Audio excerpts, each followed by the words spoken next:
Alors bonjour à toutes et à tous, c'est Andrea et alors aujourd'hui on se retrouve pour une nouvelle vidéo et aujourd'hui ça sera la review du Moyu Tanglong. Voilà donc le Tanglong, le cube très attendu de chez Moyu et d'ailleurs la review qui était pas mal attendue, qui m'a été envoyée par le site lightech.com et qui a fait beaucoup de bruit dans la communauté du Rubik's Cube tout simplement parce que c'est un cube qui est absolument monstrueux. Voilà, c'est honnêtement... pour bien commencer la review, j'ai jamais été autant surpris par un nouveau cube en sortant de la boîte. Voilà, il est absolument incroyable. Bon, bien sûr, il a quelques défauts où je vais en parler en rentrant dans le vif du sujet dans la review, mais voilà, honnêtement, c'est un excellent cube. Alors pour commencer, il faut savoir que ce cube déjà, il a un feeling qui est absolument... on accroche vraiment à son feeling. Il est hyper agréable à cuber avec. Par exemple, voilà, même si je faisais plus de speed et que je continuerais le Rubik's Cube, juste pour faire des soldes de temps en temps, voilà, je prendrais un Tanglong parce que voilà, pour n'importe quel niveau de cubeur, c'est un cube qui est hyper agréable à cuber avec. Voilà, c'est tellement doux et on a tellement pas besoin de forcer que voilà, on a l'impression que nos doigts n'ont pas vraiment besoin de forcer pour faire ce qu'on veut, quoi. Alors tout ça, ça c'est dû tout simplement parce que comparé à d'autres cubes, là ils ont utilisé un plastique qui est de très bonne qualité. Vous avez peut-être entendu parler de ça, ça a été beaucoup dit sur les réseaux sociaux. C'est la première fois qu'un cube a un plastique d'aussi bonne qualité. Je pense que ça se voit si jamais vous l'avez déjà popé. Le plastique est déjà très dur. Et il est hyper lisse, donc ils l'ont popé alors vraiment beaucoup, enfin ils l'ont poli alors vraiment beaucoup, histoire qu'il soit lisse au maximum et que ça fasse un turn qui soit absolument sans accroc et hyper facile, quoi. Voilà, ça fait un turn qui est bon après lubrification. C'est un turn qui est absolument parfait, quoi. C'est le meilleur turn pour un speed cube, quoi. Je crois que la dernière fois que j'ai été autant surpris par un turn, ça devait être lorsque je suis passé du Rubik's Brand au Dayanzanchi, quoi. Voilà, c'est pour vous dire. Voilà, ensuite, du fait de la très bonne qualité de plastique, ça en fait un feeling qui est absolument agréable.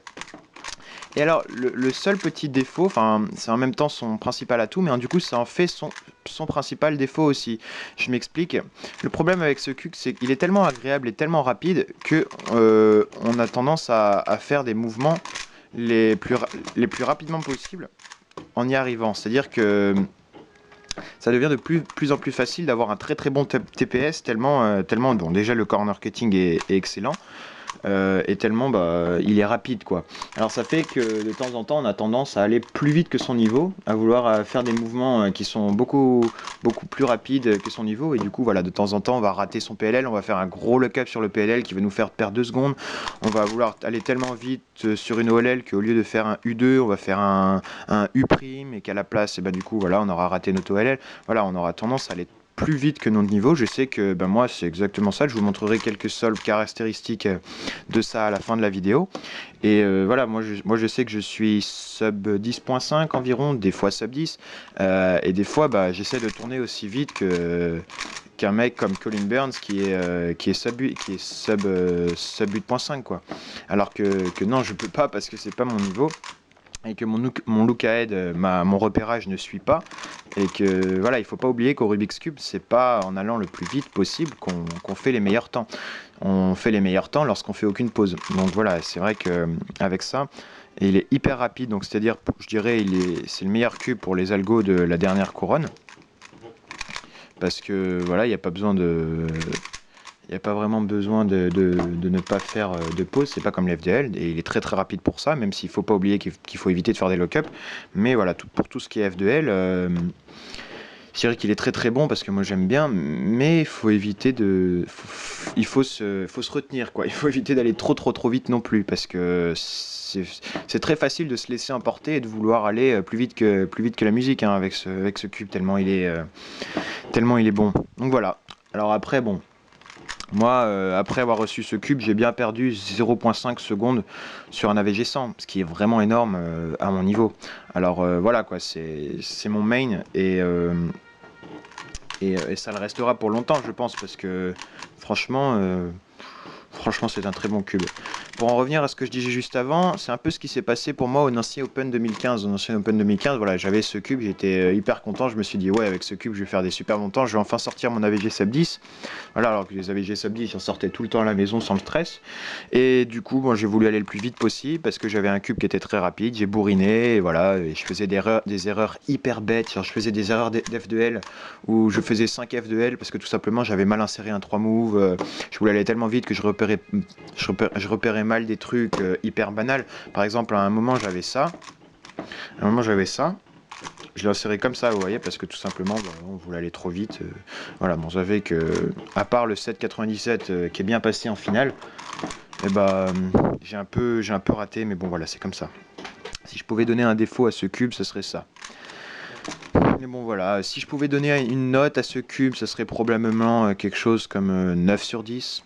Et je mettrais 8 sur 10 au Wallong, parce que le Wallong est trop incontrôlable, et celui-là, ça serait un 9, quoi. Voilà. Pour toucher un petit mot, pour le comparer au Gans, je pense que... En fait, ce cube est un petit peu considéré comme l'adaptation du Gans version Moyu. Alors je suis pas hyper d'accord avec ça, tout simplement parce que j'ai essayé le Gans et j'accroche pas vraiment au Gans et je trouve qu'ils sont quand même vachement différents tous les deux. Parce que le principal atout de ce cube c'est le turn, et au Gans justement le turn est beaucoup plus lent comparé à celui-ci. C'est-à-dire que le turn sur un Gans est fait de sorte à ce qu'il soit beaucoup plus lent, ça fait on peut toujours aller très très vite, mais c'est un petit peu plus comme un Yuxin, voilà, on va très très vite, mais ça fait que ça nous empêche d'aller non plus ultra rapidement, histoire de quand même faire d'empêcher de nous faire faire des lock-ups et d'aller trop vite par rapport à notre repérage. Là-dessus, ce cube, c'est vrai qu'il faut savoir se contrôler, voilà, il faut savoir ne pas aller trop vite, parce que sinon on a vite fait d'aller trop vite. Je dirais que voilà, c'est pour ça que c'est pas totalement l'adaptation du Gans version Wii U. Après, ouais, niveau son, niveau feeling, c'est vrai qu'on a un feeling qui est un petit peu crunchy. Voilà, on a l'impression que ça pète, on voit que ça va vite. Et c'est un petit peu le même bruit sur le Gans. Mais ouais, ils ont un turn qui est totalement différent. Et le turn, ça fait quand même vraiment beaucoup sur un feeling de Rubik's Cube. Et ça fait que... Ils ont un feeling qui est très très différent. Et d'ailleurs, je pense que c'est pour ça que la plupart des très très grands cubeurs utilisent toujours le Gans, parce que voilà, ils savent très bien qu'avec le Gans, ils peuvent à la fois aller très très très vite, mais à la fois utiliser leur très bon repérage et leur très bon finger tricks pour ne faire aucune pause et faire des super temps.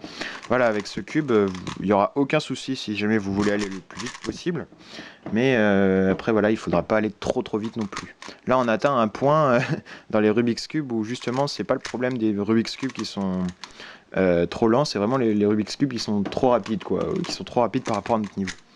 Donc bon voilà, je pense que c'est un cube sinon voilà qui conviendrait à tous les styles de cubing, je pense. Parce que il y a on peut être à la fois bourrin et slow avec ça, et à la fois fluide et crispé. C'est plutôt un cube cube général qui irait à la fois pour un sub 30 ou un sub 40 qu'un sub 10. Donc voilà, c'est vraiment un excellent cube et je le conseille. Je dirais que maintenant, voilà, pour 2016, et enfin fin 2015-2016, on a vraiment 2 speed cubes au monde qui sont vraiment excellents et qui resteront les 2 meilleurs pour l'instant. Ce sera lui, le Tanglong, et le Gans 356, avec peut-être le Meiying, mais le Meiying qui est un petit peu différent. Le Gans 356 et le Tanglong sont pour l'instant les 2 en tête, loin devant. Alors je vous conseille d'essayer les 2. Si jamais vous pouvez aller à une compétition et essayer un bon Gans et ensuite essayer un Tanglong, voilà, je vous conseille d'essayer les 2 et voir ce que vous préférez. Si vous êtes plutôt un gars qui aime aller très vite et qui pense qu'il a un très bon repérage, ben plutôt prenez le Tanglong, mais de toute façon après on s'adapte très vite, hein, et vous verrez qu'en fait vous ferez souvent des très bons singles, mais plus rarement des très bons AVG. Donc bon voilà, c'est peut-être ça ce qui caractérise le Tanglong, c'est des très bons singles et peut-être des moins bons AVG, enfin des très bons AVG moins souvent. Et Et pour le Grand, c'est un petit peu des deux, un petit peu tout le temps. Enfin bon, voilà. Donc voilà, je vous conseille vraiment ce cube. C'est vraiment un cube que je conseillerais vivement, mais alors vivement, vivement. De toutes les reviews que j'ai fait, c'est le cube que je conseille absolument le plus. Moi, c'est mon main et je pense qu'il le restera pour très très très longtemps. En tant que main, j'ai fait des AVG qui sont vraiment bons avec. J'ai vraiment progressé. Et voilà, je sais que Victor Collin a reçu celui du Cubicle Premium. Alors moi je vous conseille ceux de Cubicle Premium parce qu'il m'a dit qu'ils étaient vraiment vraiment ouf. Il m'a dit qu'en plus ils étaient plutôt différents du mien. Ceux de Cubicle Premium, ils font des, ils le règlent, ils le lubent, ils le polissent un peu. Enfin, il m'a dit que ceux de Cubicle Premium étaient un peu trop chers mais qui valaient vraiment le coup. Donc voilà, je vous conseille de prendre cela. C'est à peu près tout pour cette vidéo.